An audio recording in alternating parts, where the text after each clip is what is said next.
I could see planets, I could see cities, I could see strange people that I didn't recognise. It was like a videotape being played fast forward, basically. Everything was zooming by. I was flying through the sky and gradually landed on this walkway. When I landed, these people were on the bridge, and it was like they turned around and jumped. It's like they could almost see me for a moment. And it's that point where I was thrust back towards the hospital, where I met this entity again.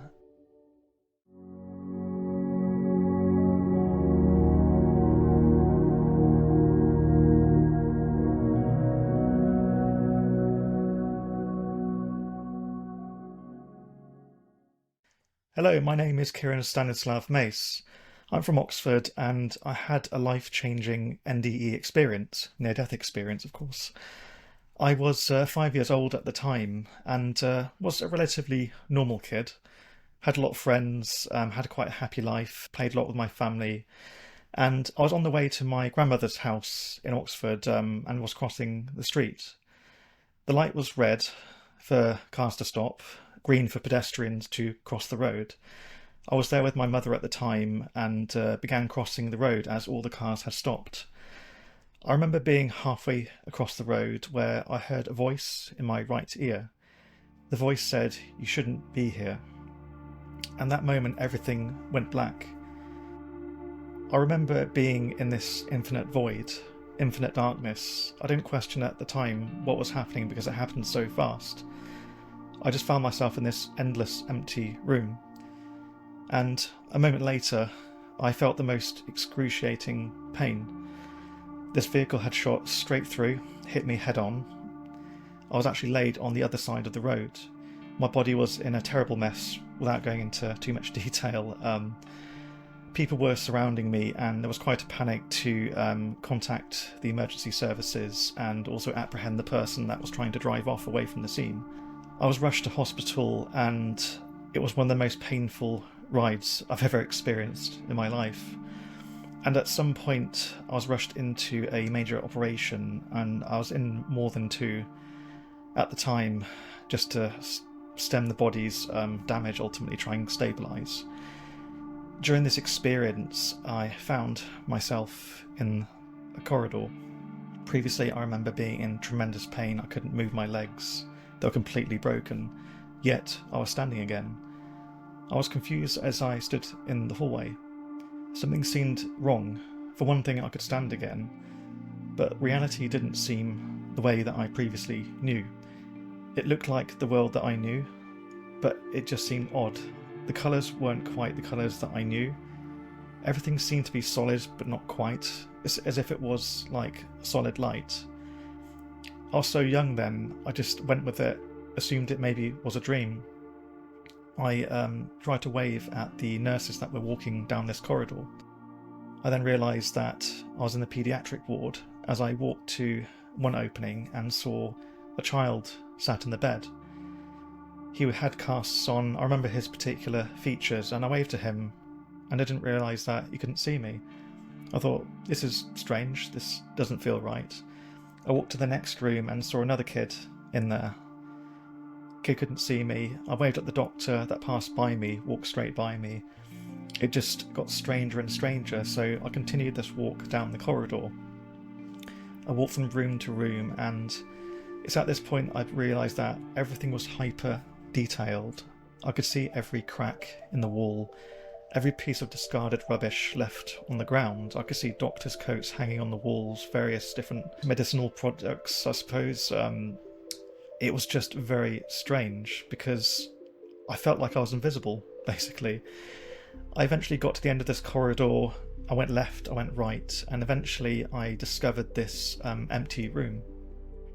And there was this large door with a glass window.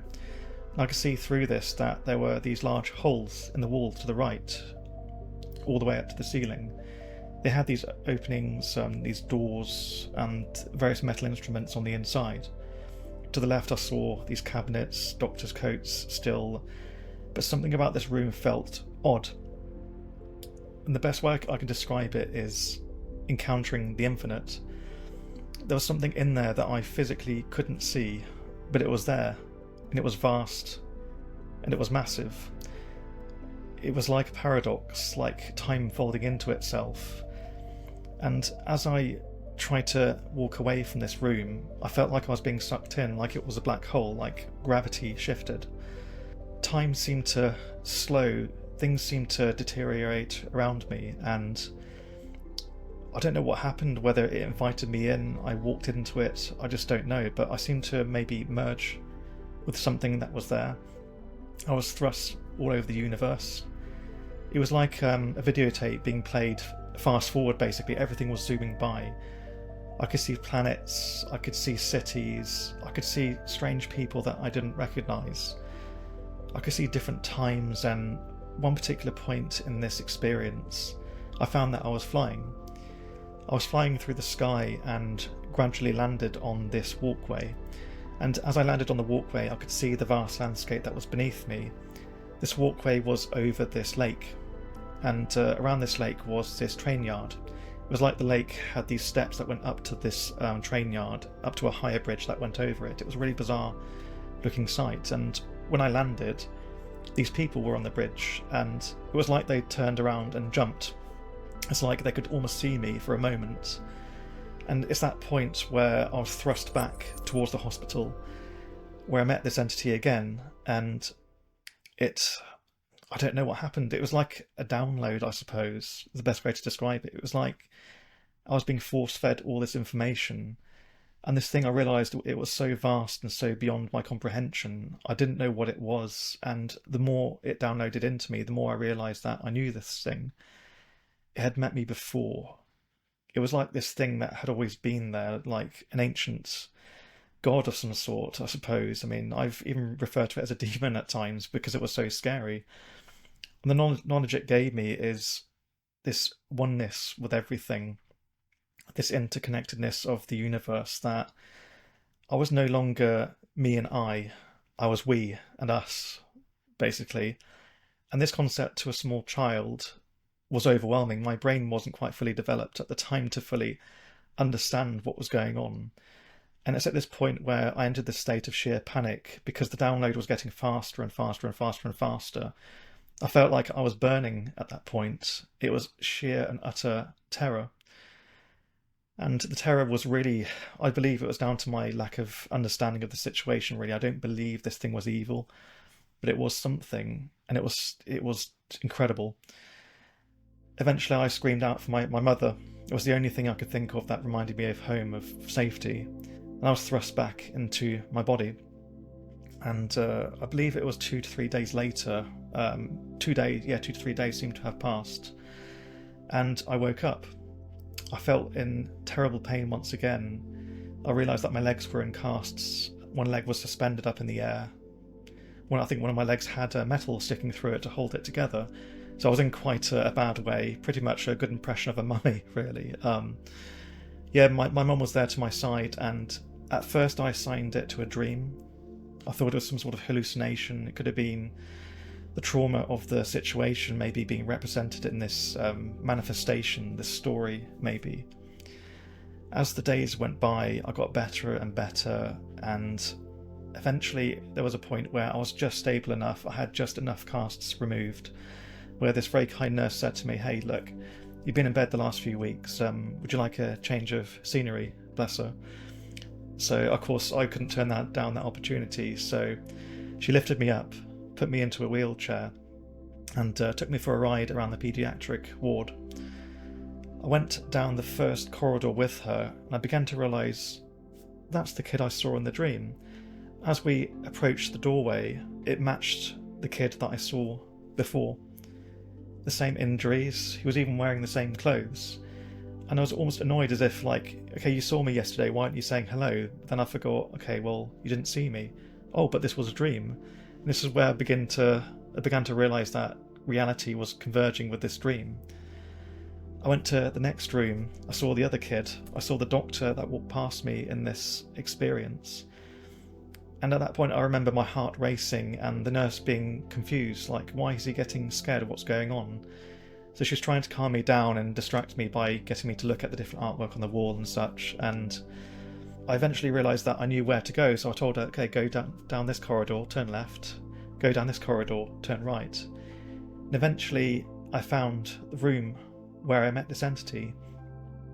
We went towards this security section, and I could just about peek through the glass in this door where we couldn't go further, and I realised that the room that I was in, I saw it through this window, it matched, it was the morgue. That in itself was horrifying. At that age I didn't know what a morgue was. I later found out, of course. This vision was real. I walked the hospital without my body. I connected with something. And it's at that point where I experienced what psychologists call ontological shock. It's this realization that the reality that you knew before, at least the reality that was presented to you, no longer matters. This new vision completely takes over. And it's a horrifying experience, quite frankly, because a new world approaches. It's not like a new dawn, it's a new horrifying world. And that's that point where I was in such a terrible state of panic. Of course, the nurse took me away. That was my first experience with this connection with reality. Weeks went by in the hospital and I had further treatments. I realised that I was different after this near-death experience. I felt like it was almost like I approached the end of time, the edge of life itself, maybe. And this thing that I met at the end of time, it seemed to pay interest in me. I was in the hospital bed a few weeks later. It was the middle of the night and I could see the nurse's station to the right of me, dimly lit. I looked to the end of my bed because I could feel a weight pressing down. And the only thing I could describe that came at the end of my bed was this entity in a physical form. This darkened head lay at the end of my bed. It leered over the edge with long spindly fingers, leering over the edge of the metal bar protectors. And this thing had darkened skin like burnt wood. And I'll never forget the look of this thing. It had two white glowing eyes, piercing through the dark. And I was fixated. I couldn't move, and I tried to scream, and I couldn't. It seemed to control me at the time. I tried to call out for the nurses, and I realised that it was hopeless. I couldn't move. I couldn't do anything about the situation. It just seemed to have paid attention to me. And this experience, I don't know how long it went for. It felt like hours. It must have been just a few seconds. But either way, it eventually let go, and I eventually fainted and woke up the next day. And this image has never left my head for many years, really. As the week went by after that experience, I began to see the positive side of this NDE. I had this obsession one morning. I needed to paint, I needed to draw, I needed to do something. I asked the nurse that was helping me at the time, can you just get me anything, pens, papers, whatever it might be. And at the time, all I could feel again was that physical pain. It just wouldn't stop. The moment this lady came over to me to give me a pen and some paper and I started to draw, I didn't even know what I was drawing. The moment I began to draw, I realised that the pain was seeping away. It was kind of like it was a bloodletting of pain. And I drew furiously and furiously, and I asked for more paper and more paper and more paper. And it seemed to be, from this experience, I just became incredibly artistic. Previously I wasn't. I realised my brain was working faster than it was before. I had all these new thoughts that I didn't have before. It's almost like this understanding of the universe, really, that I am just part of something maybe greater. So despite the scary initial introduction, I came back with a gift, and I still use it to this day, actually. The power of art, really, it's the power of healing, it's the power of reclaiming your power. So my obsession with art continued throughout my time in hospital, and I would say it's one of the many reasons why I survived. Obviously, the amazing doctors did save my life. They prepared my mother for me never walking again, also for me maybe having brain damage. Thankfully, I had neither, although some people would argue the brain damage side of things. So yeah, so I kept drawing and drawing and drawing, and eventually I was better enough to leave the hospital and begin to start a relatively normal childhood.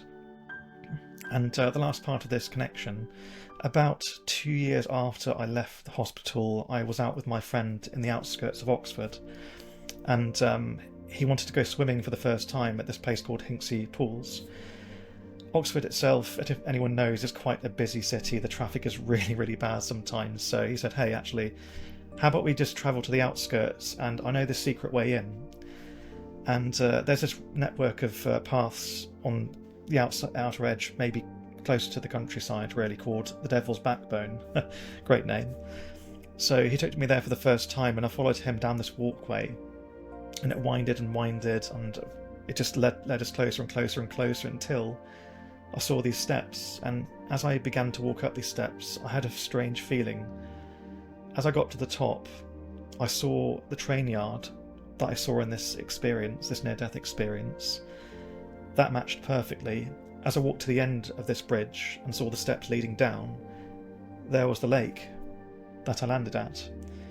The lake that I seemed to have startled these people on the bridge. All the little details were the same. The metal chainwork fences were the same. The cracks were there that I knew. The water was vast, and it was there. And that was my second experience of ontological shock. Because the years had passed, I was living a relatively normalish life. It's then that I was reminded once again that I survived without my body. My consciousness survived without this physical body. So yeah, that's my experience. From this experience, like I say, I learned that we are more. I was taught at school that consciousness seems to sit within the mind, the soul may be in the heart, that this body is all that we are. Over the years, I've sat with this knowing that consciousness isn't situated here. And I like to think of like we're all radios, really. We receive a signal from somewhere and then translate that signal into something, maybe music, voice, our personality, or whatever it is that makes us who we are. And I've lived with that question, where is this consciousness coming from? Who are we? What are we channeling, really? And yeah, despite this tremendously awful start in life, I've had this ability following this as well, not just artistic. I've come to accept that I'm now a medium. I've been ever since that day. I've had this additional perception in life where my gut instincts seem to align perfectly in many different situations, and admittedly it's something I try to ignore for many years. But still, despite this, I've come to accept that's who I am, be at peace with myself and the fact that I'm never going to fit in. But I'm here really just to share a message that we are so much more than the sum of our literal parts, and that a kid can overcome tremendous trauma and come back with positives. You know, I've had this wonderful career because of this ability that I have. I don't think I would be where I am now without it. And also my greater understanding of life has afforded me maybe more forgiving view in the world and view of people and their struggles and their limitations. And I suppose I'm kind of glad to be here to share that message with you today. So yeah, and that's my story.